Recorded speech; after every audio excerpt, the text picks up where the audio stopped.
सुप्रभात, good morning. सीधा सौदा के आज के इस मंगलवार के एडिशन में आप सबका स्वागत है।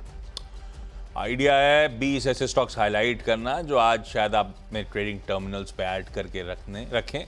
ये स्टॉक्स वो हैं जो किसी न किसी वजह से शायद आज हरकत में हो सकते हैं। अब वो ट्रेड वेड लेना है, वो समीकरण आपका फाइनेंशियल एडवाइजर और आप ज़्यादा बेहतर डिसाइड कर सकते हैं। खैर, संकेत ठीक है, बढ़िया है। गिफ्ट निफ्टी कह रहा है फिर 50 पॉइंट ऊपर खुलेंगे, तो हम फिर से शायद वो कल जो रिकॉर्ड उच्चतम स्तर छुए थे उसी ट्रैजेक्टरी पे वापस जाने की तैयारी कर रहे हैं। बढ़िया है।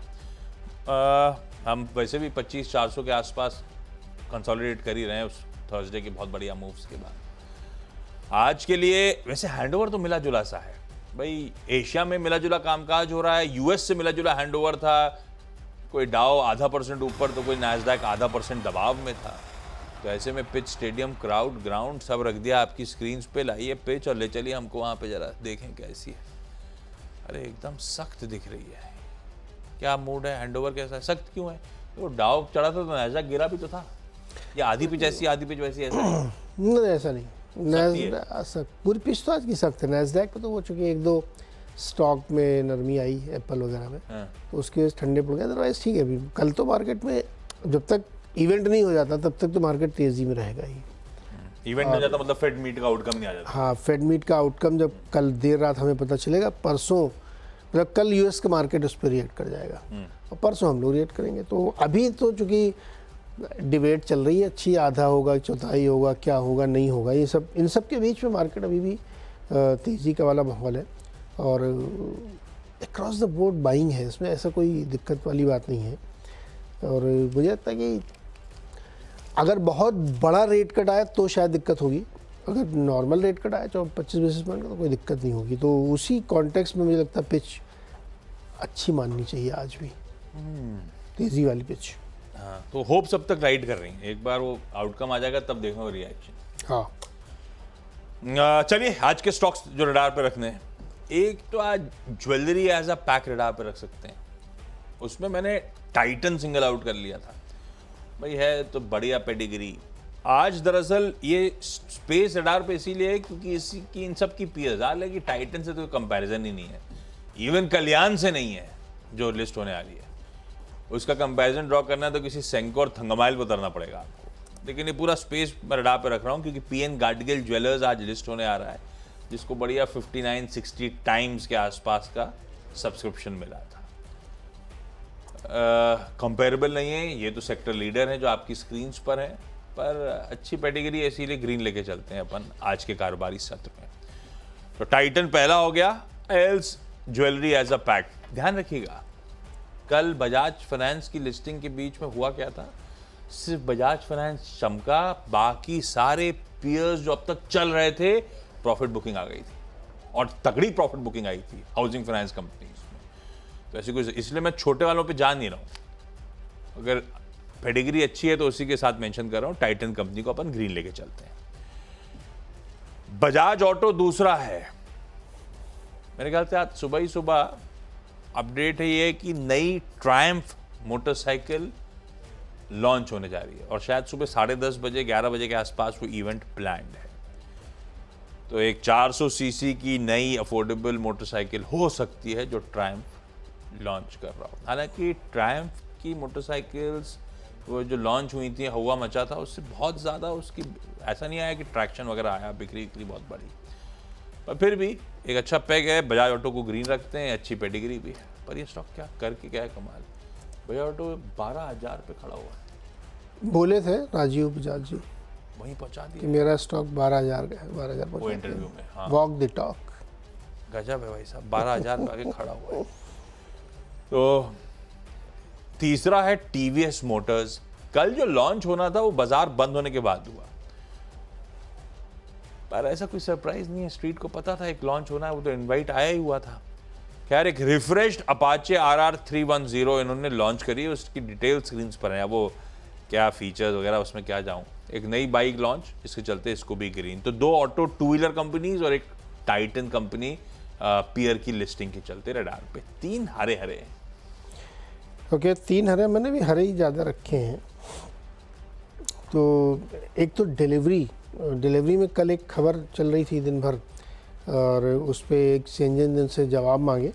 वो खबर ये थी बेसिकली कि एक टीम ग्लोबल लॉजिस्टिक्स नाम की कंपनी, जिसके साथ इनका स्ट्रेटजिक पार्टनरशिप हुई है ओवरसीज़ के साथ ये करेंगे, और उसमें इनका कामकाज हो पाएगा। तो जिससे डिलीवरी दिखाई, टोरेंट क्यों दिखा रहा हूँ, डिलीवरी की बात कर रहा हूँ। तो ये खबर बाद में उन्होंने कंफर्म कर दी कि हाँ ये खबर सही है, अफवाह नहीं है। अब दूसरा है टोरेंट पावर। ये जो इन्होंने गुजरात गवर्नमेंट के साथ 5 गीगावाट सोलर पावर और विंड पावर के लिए एक हाइब्रिड प्रोजेक्ट के लिए टाई अप किया है, द्वारका ज़िले में ये इसको बनाएंगे।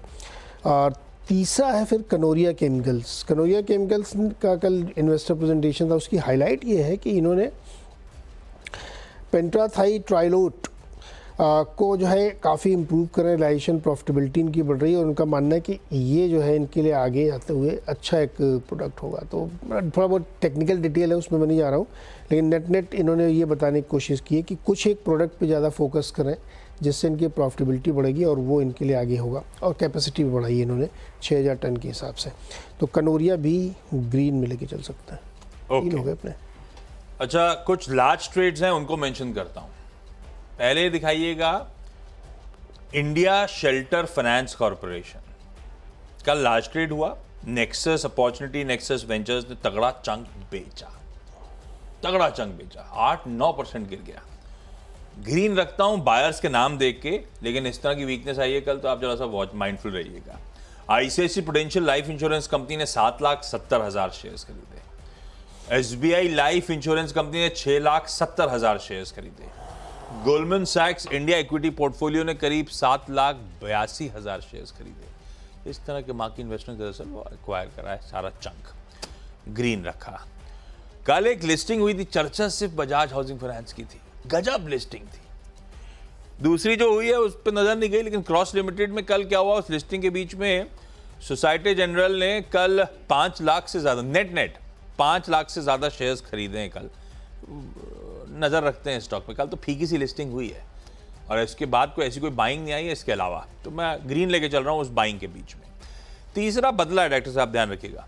इंडसइंड बैंक को दिखाइएगा, ग्रीन लेके जा रहा हूं इंडसइंड बैंक को, और उस पर सिटी की एक रिपोर्ट आई है, बढ़िया रिपोर्ट है।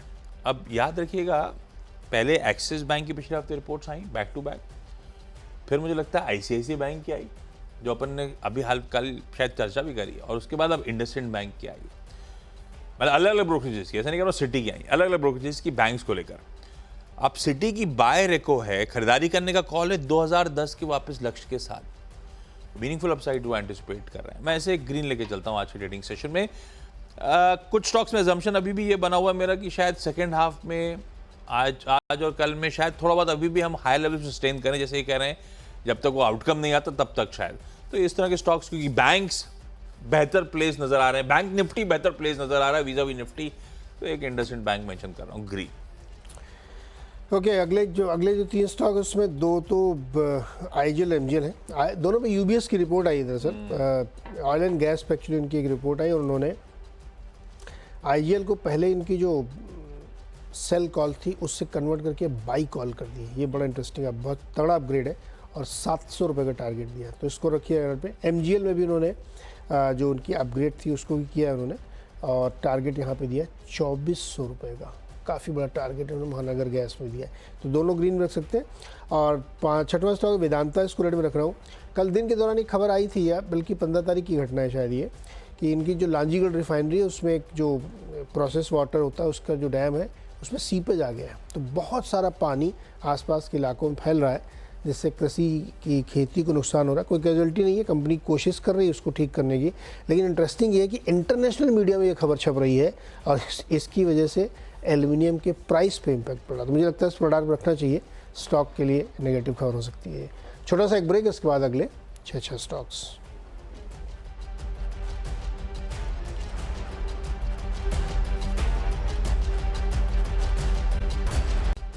स्वागत है एक बार फिर से आपका, और एक बहुत ही दिलचस्प सबसे अच्छी रिपोर्ट आज की मैं बताऊं। फिलिप कैपिटल लेके आए, बजाज हाउसिंग फाइनेंस पे कल लिस्ट हुआ है, टारगेट दिया है 210 रुपये का। दिखाइए ना उसको, हाँ ये देखिए 165 का 210। आप ही कल बता रहे थे 165 पे इनकी बुक वैल्यू अब 6-7 की हो जाएगी। कुछ सच बता रहे थे यार। अभी 210 पे कितने की होगी? मैं बताता हूँ, जो टेक्स्ट बुक पढ़ के आए हुए हैं ना, आपके लिए बाजार है नहीं। ये तो पिछले 3 साल से मुझे लग गया था। ये मेरे लिए सरप्राइज था। ऐसे ही इरिडा, अपन ने वो लिंक विंक करा था, वन टाइम पे आई थी प्राइस टू बुक, उसके PS REC PFC slide discount पे बनता था क्योंकि छोटी थी, लिस्ट हुई डबल पे, 2-2.5 प्राइस टू बुक पे लिस्ट हुई, लगा बहुत हो गया, तो लॉजिकली तो कहानी खत्म थी। और वो इरिडा ने कहाँ से कहाँ गेम बदल दिया था एक्चुअली। और फिर जस्टिफिकेशन आते चले गए, कारवा बनता चला गया। तो भाई साहब बनेगा इसमें, है? इसमें भी बनेगा, नो कमेंट्स। लेकिन ये वो पेडिग्री जिनके पास, कल मैं वो कर रहा था 330 का एक शो यूट्यूब पे, लॉजिकली जिनके पास वैसे लगा हुआ है, अगर लकी थे आप, जज्बातियों के छोड़ने का नहीं, ये आपको हीरा लगा है, आप लंबी अवधि के लिए प्ले करो। इस पेडिग्री के उस पेरेंटेज की कंपनी है, आप मत इधर उधर की वॉलेटिलिटी, आपने अगर उस इशू प्राइस पे मिल गया है ना, तो फिर लग के रहो, दबा के बैठे रहो, उसको उनके लिए तो बढ़िया है, दबा के बैठे रहो। फ्रेश एंट्री वाले तो फिर फ्लिपकार्ट, फ्रेश एंट्री के लिए तो आप अपने ये थोड़ा मुश्किल काम, अपना दिमाग दौड़ाओ, अपने एनालिस्टों का दिमाग दौड़ाओ। लेकिन फिलहाल रिपोर्ट इसलिए मैं बता रहा हूँ, फिलिप कैपिटल की 210 का इन्होंने लक्ष्य दिया, और इन्होंने बताया बहुत ही स्वीट स्पॉट है, many home loan aspirants, ticket size 50 lakh. 50 lakh से बड़ी रकम होती है, लेकिन खैर एनीवे, ये रिपोर्ट बहुत अच्छी है, अभी मैं ट्वीट करूँगा तो पढ़ भी लीजिएगा और डिटेल में। तो इसको रखते हैं ग्रीन में। अगला स्टॉक है कॉर्पोरेंडम यूनिवर्सल। ये मुरुगप्पा ग्रुप कंपनी, इसने एक छोटी सी कंपनी यूएस में एक्वायर की है, जो सिलिकॉन वाली है। पहले से उनका स्टेक था, पूरी खरीद लिया, पूरा 100% कर लिया। ज़्यादा बड़ा इन्वेस्टमेंट नहीं, करीब 56 करोड़ का निवेश है, लेकिन जिस सेगमेंट में है ना वो इम्पॉर्टेंट है, तो इसको रडार पर रखिएगा। 9th एक और इंटरेस्टिंग कंपनी, फिर आपका कमेंट चाहिए, गोल्डमैन सैक्स का है, ओला इलेक्ट्रिक का टारगेट 160 रुपये है, और हीरो मोटोकॉर्प का 42% नीचे का टारगेट कल आपने सुबह बताया, 33 रुपये। आप इस पर कमेंट करिए। इन दो कमेंट है मेरे पास। हाँ करो करो। ओला इलेक्ट्रिक और बजाज हाउसिंग फाइनेंस, इनमें अगर लॉजिक बैठाना है ना, बजाज हाउसिंग फाइनेंस तो अलग ही कहानी थी। ओला, ये मजबूरी है मेरे ख्याल से फंड्स को अपने पोर्टफोलियो में रखने की। अभी तक आपके पास विकल्प नहीं था हाउसिंग फाइनेंस का। एचडीएफसी के बाद आपको किसी एलआईसी को सब या पीएनबी हाउसिंग को लैच आउट करते थे। अब आपने कल सबको शन करा और आपने लॉन्ग टर्म पोर्टफोलियो में बजाज हाउसिंग फाइनेंस को भर लिया। लिस्टिंग का ये जस्टिफाई करता है इस तरह का गजब का प्रीमियम। ओला इलेक्ट्रिक लाइकवाइज, आप इतना रिस्क ले सकते कि ऑल इलेक्ट्रिक कंपनी के साथ पोर्टफोलियो में कोई एक्सपोजर ही न हो, इसीलिए शायद लिस्टिंग फीकी, उसके बाद पलट के नहीं देखा स्टॉक में, क्या एक्यूमुलेशन होता चला गया लार्जली फंड्स का। तो ये दोनों उस कैटेगरी के हैं। अब आप जस्ट थोड़ा बहुत लॉजिक है, नहीं है, तो पूरा लॉजिक है, बस ठीक है, पूरा लॉजिक। मैं तो ये सोच रहा था कि ऐसा ना हो कि कुछ दिन बाद एचडीएफसी बैंक की तरह वो बेचना शुरू कर दें। एचडीएफसी बैंक की तरफ बेचना शुरू कर दें। हाँ पता, कल बेच रहे हैं, अनुज बता रहे थे कल खूब बेच रहे हैं, 8,000 करोड़ रुपए थक गए बेचारे रखते रखते, कितने दिन तक रखोगे। आजकल सबको दिल मांगे मोर को इंतजार करना नहीं चाहता। तो खैर ये भी मैंने इसीलिए बताया क्योंकि इस पर एक रिपोर्ट है, उस पर 2 रिपोर्ट है। जो सबसे बड़ी वाली रिपोर्ट थी उसको ले 160 टारगेट। अच्छा, 10वां स्टॉक है अडानी ग्रीन, इस पर भी एक रिपोर्ट आई इन्वेस्टेक की, और ये 2515 का टारगेट दे रहे हैं। एक्चुअली कल इसको एक बहुत बड़ा कॉन्ट्रैक्ट महाराष्ट्र गवर्नमेंट से मिला, तो स्टॉक 8% चला था कल, तो आज भी आया और ऊपर का टारगेट आया, 2515 रुपये का टारगेट है। और ये भी सब तमाम रीजन्स गिना रहे हैं कि क्या क्या इनको मिलने वाला है। ग्रोथ राजस्थान वाले उससे काफ़ी कुछ आएगी, तो उसको भी रखिए, देखते हैं रडार पर कैसा रहता है। हो गए 10 मेरे। ओके, अगले जो हैं उसमें इन्फोसिस को ग्रीन में रखा है। फेड मीट से पहले आईटी रडार पे, और जैसा widely expected 25 basis points perfect तड़का होगा। एक उम्मीदें जाग जाएंगी वैल्यूएशंस इंप्रूव होने की, और एक कॉन्फिडेंस आएगा कि इकॉनमी इतनी बुरी नहीं है। खैर इन सब के बीच में अगर लॉजिकली 25 बेसिस पॉइंट तरफ बढ़ रहे हैं तो ये स्टॉक वैसे ऐसा भी नहीं है, सब अपने हाइस के आसपास खड़े हुए हैं। उठा लीजिए कोई टीसीएस, उठा लीजिए कोई इन्फोसिस, पर फिर भी आज ग्रीन लेके चलते हैं अपन आज के ट्रेडिंग सेशन में। ये बात ध्यान रखिएगा। मैं ऐसी एडीआर देख रहा था, वो तो कल लाल में बंद हुए थे भाई साहब। तो सेकंड हाफ वगैरह में देखते हैं, लेकिन सिर्फ रडार पे रखने वाला स्टॉक है। फर्स्ट सोर्स सॉल्यूशंस को मैंने ग्रीन करा। कल अपडेट आया, माइक्रोसॉफ्ट एज्योर ओपन एआई के साथ एक कोलैबोरेशन करा है डिजिटल ट्रांसफॉर्मेशन सर्विसेज मिलके ग्लोबली मुहैया कराने के लिए। बहुत चल रहा है ये, लेकिन ये स्टॉक वैसे गोविंदा साहब की पूरी वो सीएससी शुरू हुआ था, उसके बाद से पूरा गजब का ट्रैक्शन बन गया। तो थोड़ा सा ये देखेंगे, चला हुआ स्टॉक है, लेकिन खबर अच्छी है, ग्रीन करा है। एचईजी को रखिएगा, लाल में रखा है मैंने, इसके सीएफओ साहब ने इस्तीफा दे दिया है। कल रेजिग्नेशन की अपडेट आए, सितंबर 18 से इफेक्टिव, यानी कि कल से इफेक्टिव हो गया है, हो जाएगा वेडनेसडे से। लाल रखते हैं डेवलपमेंट को देखते हुए। और एक फाइनली, हालांकि मंगलवार का दिन है, बड़ा विसर्जन भी है, लेकिन सिर्फ स्टॉक के हिसाब से ग्लोबल स्पिरिट्स ने कल शाम को, वैसे सारे ये लिकर स्टॉक्स, इन्होंने वो बताया था, वो गवर्नमेंट का फैसला ईएनए और रेक्टिफाइड स्पिरिट्स वगैरह, तो उसके चलते सारे ये छोटे स्टॉक्स चले हुए हैं, ये ध्यान रखिए। तो ज़रूरी नहीं है ट्रेड वेड लेना, अपन खबर अच्छी है, खबर इंटरेस्टिंग है। अब अच्छी होगी जब सेल्स वेल्स का पता चलेगा या लोगों को पसंद आएगी तब। पहली सिंगल मॉल्ट विस्की कल लॉन्च करी इन्होंने, क्राफ्ट विस्की। ब्रांड का नाम है दोआब। दोआब क्या होता है? दोआब तो मतलब DOOAB से है। पानी से रिलेटेड होता है। दोआबा होता है ना, दो के बीच में जगह, लेकिन पता नहीं दोआब, दाब दाब नहीं, इन्होंने गलत लिखा है इन्होंने। दाब लिखा है। नहीं, DOAAB है, दोआब। खैर, ग्रीन कराया, लेकिन कल ऑलरेडी 8% चला हुआ स्टॉक है, ये ध्यान रखिएगा। खबर ठीक थी इसीलिए ग्रीन है। 10 हो गए भाई, 10 पूरे हो गए। इनफैक्ट छोटा सा ब्रेक ले लिया जाए, ब्रेक के उस पर जब लौट के आएंगे तो ये 10 स्टॉक्स का एक क्विक रैप अप।